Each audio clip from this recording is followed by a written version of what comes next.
Welcome back to another episode of the Indianapolis HealthPlex podcast. Here again, as always, Mr. Chris Lanning, our clinical integration coordinator, and myself, Randall, our marketing and communications specialist. Glad to be here. Glad to have you with us, Chris. And today we have a special topic that we want to cover. I think that with fitness, it's a very important thing that we talk about and start off with is mobility.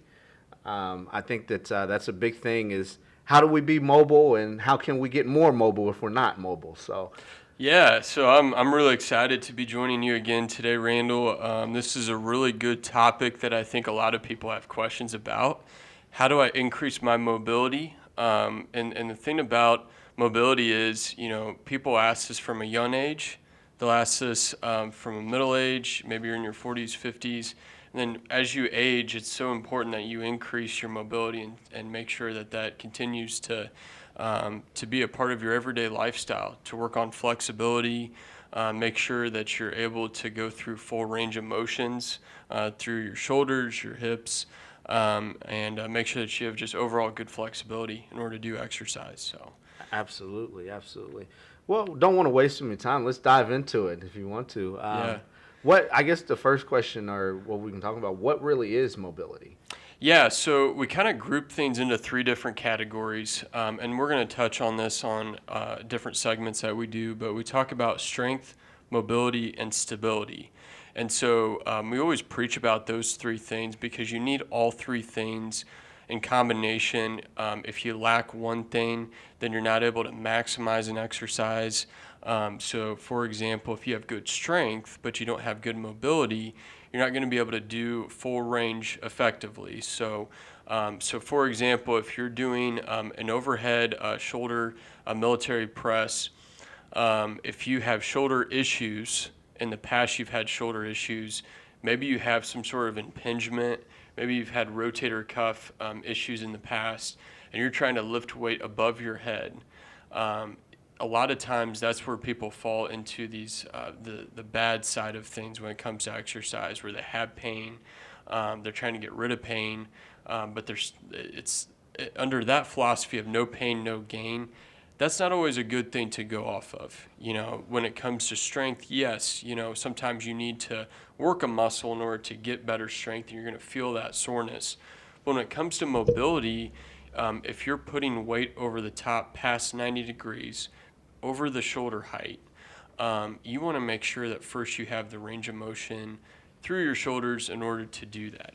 And so to kind of take a step back, mobility, kind of the way I define it is it's a mixture between flexibility and the ability for you to go through full range, whether that's 180 degrees, like I just mentioned, through the shoulders, but then also how can you articulate that to a functional movement.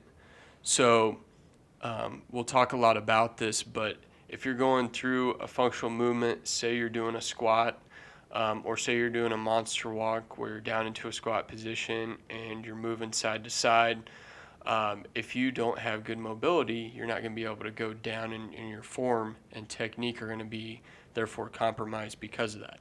And so there are a lot of different ways that we can increase mobility. One of the biggest things that we've talked a lot about is coming in, getting a health risk assessment, having us take a look at what your mobility looks like right now. A lot of people, think that mobility, the more mobility that you have, the better off you are. And that is the case, and that's true in most circumstances. Gymnasts, different people like female soccer players, like high school age, more susceptible to ACL tears. They have a lot of mobility. They have a lot of hamstring flexibility. Gymnasts have a lot of flexibility, right? So you have different kinds of athletes. And in some circumstances, too much mobility isn't good. You want to mix that with more strengthening so that you're not susceptible to pulling a hamstring, and that you have strengthened the joint around certain areas, the shoulders, the hips, the ankles, that kind of thing. So those are the big things that we always look at in that assessment is how flexible you are, and then how does that correlate to your functional movements. Awesome. And again, that HRA is such a powerful tool just to get to know exactly where you are and how we can necessarily help you along your fitness journey. But one of the questions I do have along with that, even from the HRA perspective, how does necessarily someone that may have or deal with arthritis come and affect their mobility or their HRA screen, and how you approach individuals like that? Yeah, that's a great question. So just had a client today, and have quite a few. I would say at least a quarter of my clients that I see have arthritis. And arthritis is one of those things where it's not if you will get arthritis, it's a matter of when you'll get arthritis. And so I always tell clients that, and that's not to scare anyone, but that's just so that you're prepared and you're aware that it's going to happen at some point. Biggest thing is that you can be proactive with arthritis.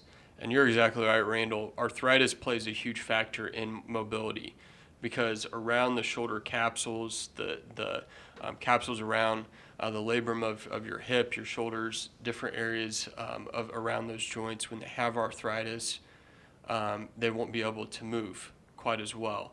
And if they can move, you get to a certain point, you kind of feel stuck, right? So you maybe one time you get up in the morning, it's been rainy outside, and you know you have arthritis. You go out to the kitchen, and you're reaching up, you're in shoulder elevation, you're trying to get the cereal out of your top cabinet, and you feel that twinge in your shoulder.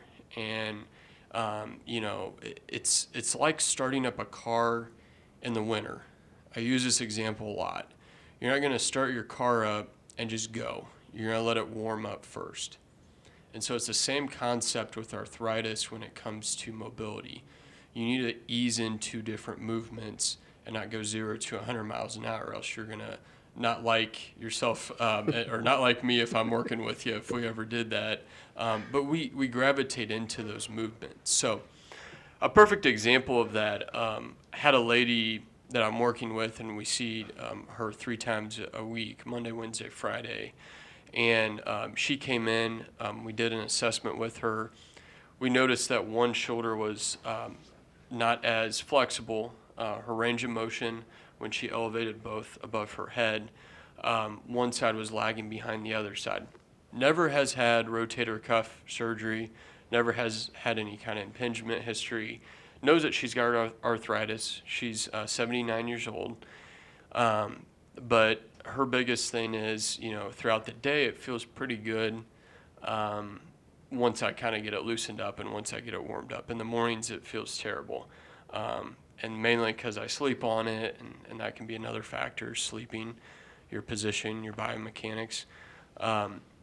And so what we did with her is that every time that she comes in, one of the first things that we do after we work on hamstring flexibility, we do some active assisted. I kind of help her through those stretches as we go back to the upper body, and we have her laying on her back with a dowel rod or a broomstick. You can do that at home too, and just have her elbows locked out, and we're just working through mobility. We're not doing strengthening. We're not doing any kind of weight, but we're just having her on her back, and she's elevating both shoulders back and going back, holding for a second, and she does a couple of sets of 10 of that. The reason why I have her do that is if I jump straight into any kind of upper body exercises with any kind of dumbbells, she's going to have quite a bit of pain with that because we haven't warmed up the engine, if you will. We haven't gotten everything warmed up. So we do that a couple sets of 10. First few reps, they don't always feel too good for. I always say take it easy. Do maybe 50% of what you think you can do to work on the mobility. And then by rep 10, we're doing, we're getting back and doing almost full range before she gets into kind of strengthening. So it can be complicated to know, do I have arthritis? The biggest thing is your mobility affected? And that's the biggest way that you can see. Raise your both arms up, see if they're affected, raise them out to the side, see if one side gets a little bit further back than the other side, and then work on it. Like I said, a lot of good ways that you can do that. So, but to go back to what you said, the health risk assessment is the best thing that you can do. It's free for members here. Just have us take a look at that. We do tests very specific for hamstring flexibility for the legs, but then we also look at your arms as well and your shoulders. So would highly recommend, again, kind of going back to that process of having us take a look at it first and helping you through some of these things that I'm talking about. Great, great. And that's a great resource that we have at the Indianapolis Healthplex, are those HRAs and how we can help you be more mobile and increase your mobility. Not to get too far and deep at it, as we're running out of time, but just kind of a sneak peek of what we're going to talk about with this mobility series. Is there ways or anything that people can do as far as, I know that there are different things that people use for the water or aquatics to increase their mobility or range of motion. Different things that people use for high intensity to increase their mobility. Is there anything in specific that you would recommend, just briefly, not getting too deep with it, just so we can still stay tuned later on, but just is there anything that you would recommend for people to increase their mobility? This will be a really easy answer for that, but it's to stay active. I see so often people that don't stay active, they lose mobility first, right? So kind of going back to those three categories that we chatted about, strength, mobility, and stability, and how you need all three. Mobility is what comes first. So it kind of compounds on top of one another. If you don't have mobility, then you don't have stability oftentimes, and then you don't have strength to do an exercise. And so it kind of goes hand in hand. But to answer your question, staying flexible is the number one thing, and water aerobics is awesome for it. Just staying active, doing like marches in the pool. Just doing, I even have seen people, and I've done this with clients before, where in the pool on the lap side, we're working side to side, and we're just like stretching out the hips, the quads, the hamstrings, and the glutes by doing full range exercises in the water, which are really great because it kind of takes some weight off the joints, versus if we're going to do those up on the second floor and on the fitness floor here through body weight. It's a little bit tougher because you're putting more weight through the joints. And so arthritis, we chatted about that a minute ago. It's a lot better to do exercises if you have arthritis in the water, because you're not going on your full body weight if you're doing any kind of lower extremity, lower leg exercises. So, but it all goes back, to flexibility. Make sure that you stretch before you do exercises. That's the best way that you can increase mobility across the board, no matter if you're young, old. Do a hamstring stretch. One stretch that I have a lot of clients do on their own is lay on your back and take a dog leash, a belt, put it around the bottom of your feet, and go ahead and lift up on one leg, keeping your leg straight. Don't bend the knee when you do that. That's just one example. We mentioned the dowel rod stretch for your shoulders. Just doing some kind of mobility, and that's the name of the game. We'll be talking a lot about that through all these segments. Staying active can help with strength, it can help with mobility, and it can help with stability. So you stop activity. We just came off a quarantine period here where I know a lot of people weren't doing as much exercise. You lose the mobility, you're going to lose the strength at the same time. And so important. And it's important too, really quick, to talk about, when do you do mobility? A lot of people don't know, well, do I strengthen first and then work on mobility, or how do I do that? Biggest piece of advice is that if you do mobility, flexibility before and after each exercise resistance training session that you do, that's going to keep you going. So I would highly recommend that, to do flexibility before you start a resistance training program, so that you can go through that full range. Awesome. Well, we're getting ready. We've run out of time, Chris, and thanks for joining us, and thanks for always giving some great insight on what we can do to increase our fitness goals and increase our fitness journey and enhance our fitness journey.